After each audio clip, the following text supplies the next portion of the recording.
Shri Isopanisad Mantra 15. Hiranmayena patrena satyasya pihitam mukam tatvam pusham apavrindu satya dharmaya drishtaye. O my Lord, sustainer of all that lives, your real face is covered by your dazzling effulgence. Kindly remove that covering and exhibit yourself to your pure devotee. Purport by His Divine Grace Srila A.C. Bhaktivedanta Swami Prabhupada. In the Bhagavad Gita 14:27, the Lord explains His personal rays, Brahma-jyotir, the dazzling effulgence of His personal form in this way. Brahmano hi pratishtaham amritasya vyayasya cha shasvatasya cha dharmasya sukasya kantikasya cha. I am the basis of the impersonal Brahman, which is immortal, imperishable, and eternal, and is the constitutional position of ultimate happiness. Brahman, Paramatma, and Bhagavan are three aspects of the same absolute truth. Brahman is the aspect most easily perceived by the beginner.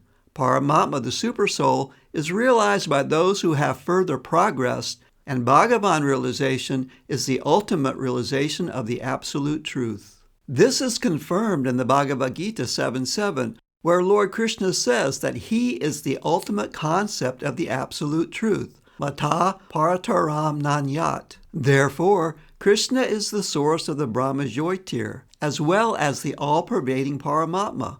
Later in the Bhagavad Gita 10:42, Krishna further explains, Atava bahu naitena kimjnatena tavarjuna vistabhyaham idam krishnam ekam shenasti hito jagat. But what need is there, Arjuna, for all this detailed knowledge? With a single fragment of myself, I pervade and support this entire universe.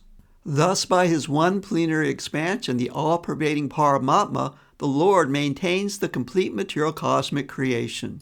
He also maintains all manifestations in the spiritual world. Therefore, in this Shruti mantra of Sri Upanishad, the Lord is addressed as Pushan, the ultimate maintainer. The personality of Godhead, Sri Krishna, is always filled with transcendental bliss, Ananda Mayo Vyasat.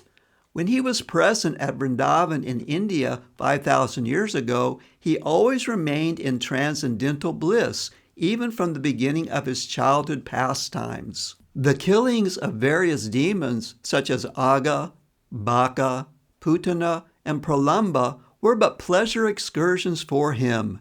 In His village of Vrindavan, He enjoyed Himself with His mother, brother, and friends, and when He played the role of a naughty butter thief, all His associates enjoyed celestial bliss by His stealing. The Lord's fame as a butter thief is not reproachable, for by stealing butter, the Lord gave pleasure to His pure devotees.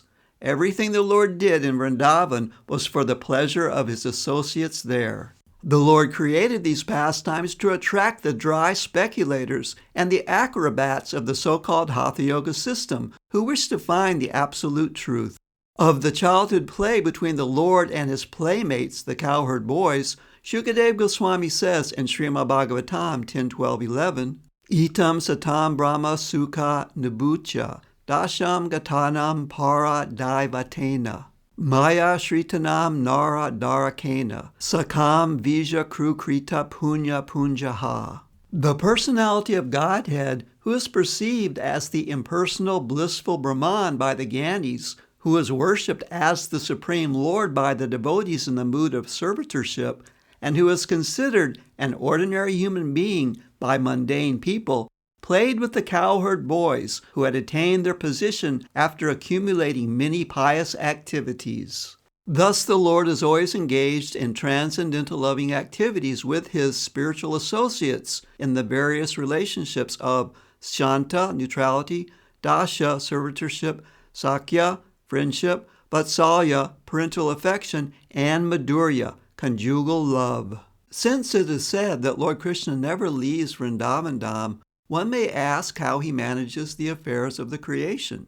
This is answered in the Bhagavad Gita 13:14-18. The Lord pervades the entire material creation by his plenary part known as the Paramatma, or Supersoul. Although the Lord personally has nothing to do with material creation, maintenance, and destruction, he causes all these things to be done by his plenary expansion, the Paramatma. Every living entity is known as Atma, soul, and the principal Atma who controls them all is Paramatma, the Supersoul. This system of God realization is a great science. The materialistic Sankhya yogis can only analyze and meditate on the 24 factors of the material creation, for they have very little information of the Purusha, the Lord. And the impersonal transcendentalists are simply bewildered by the glaring effulgence of the Brahmajyotir. If one wants to see the absolute truth in full, one has to penetrate beyond the 24 material elements and the glaring effulgence as well. Sri Isopanishad points toward this direction, praying for the removal of the Hiranmaya Patra, the dazzling covering of the Lord. Unless this covering is removed so one can perceive the real face of the personality of Godhead, factual realization of the absolute truth can never be achieved. The Paramatma feature of the personality of Godhead is one of 3 plenary expansions or Vishnu Tattvas, collectively known as the Purusha Avatars. One of these Vishnu Tattvas who is within the universe is known as Sridakshayi Vishnu. He is the Vishnu among the 3 principal deities, Brahma, Vishnu, and Shiva, and he is the all-pervading Paramatma in each and every individual living entity.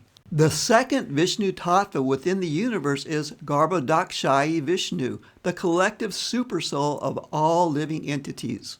Beyond these 2 is Karanadakshayi Vishnu, who lies in the causal ocean. He is the creator of all universes. The yoga system teaches the serious student to meet the Vishnu Tattvas after going beyond the 24 material elements of the cosmic creation.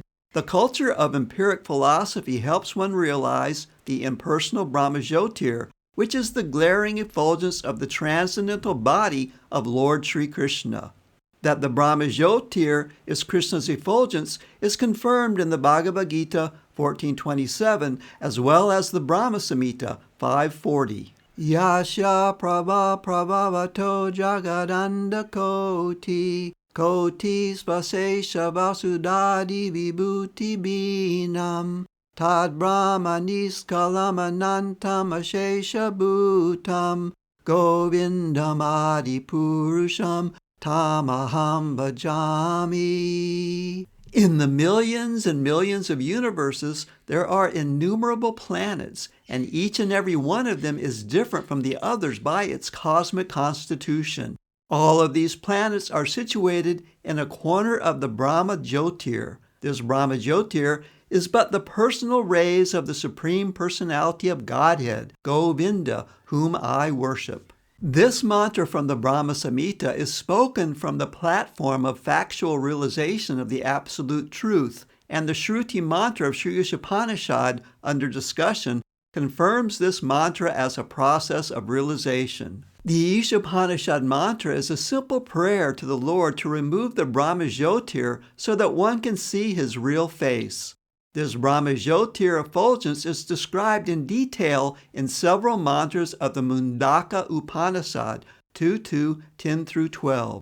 Hiranmayi Parakoshi Virajam Brahma Nishkalam Tachchu Brahm Jyotisam Jyotis Tadyad Atma Vido Vidu Natatra Suryo Bhatina Chandra Tarakam Nema Vidyuto Banti Kuto Yam Agni Tam Eva Bantam Anu Bhati Sarvam Tasha Basha Sarvam Idam Vibhati Brahma Vedam Amritam Purastad Brahma Paschad Brahma Dakshinatas Chatarena Adas Hordbam Cha Prastritam Brahmai Vedam Visham Idam Barishtam. In the spiritual realm beyond the material covering is the unlimited Brahman effulgence, which is free from material contamination. That effulgent white light is understood by transcendentalists to be the light of all lights.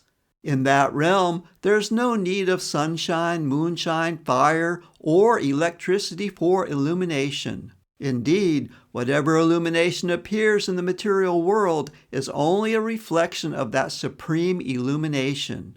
That Brahman is in front and in back, in the north, south, east, and west, and also overhead and below. In other words, that supreme Brahman effulgence spreads throughout both the material and spiritual skies. Perfect knowledge means knowing Krishna as the root of this Brahman effulgence. This knowledge can be gained from such scriptures as Srimad Bhagavatam, which perfectly elaborates the science of Krishna. In Srimad Bhagavatam, the author Srila Vyasadeva has established that one will describe the supreme truth as Brahman, Paramatma, or Bhagavan according to one's realization of him. Srila Vyasadeva never states that the supreme truth is a jiva, an ordinary living entity. The living entity should never be considered the all-powerful supreme truth. If he were the supreme, he would not need to pray to the Lord to remove his dazzling cover so that the living entity could see his real face. The conclusion is that one who has no knowledge of the potencies of the supreme truth will realize the impersonal Brahman.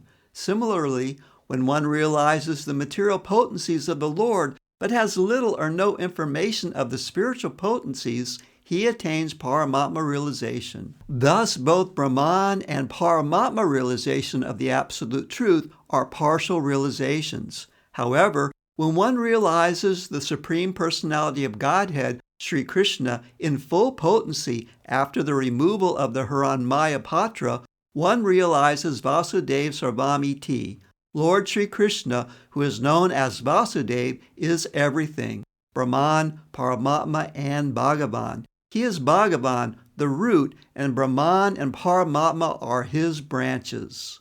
In the Bhagavad Gita 6:46-47, there is a comparative analysis of the three types of transcendentalists: the worshippers of the impersonal Brahman, Gyanis, the worshippers of the Paramatma feature, Yogis, and the devotees of Lord Sri Krishna, Bhaktas. It is stated there that the Gyanis, those who have cultivated Vedic knowledge, are better than ordinary fruitive workers, that the Yogis are still greater than the Gyanis, and amongst all Yogis, those who constantly serve the Lord with all their energies are the topmost. In summary, a philosopher is better than a laboring man. A mystic is superior to a philosopher, and of all the mystic yogis, he who follows bhakti yoga, constantly engaging in the service of the Lord, is the highest. Sri Upanishad directs us toward this perfection.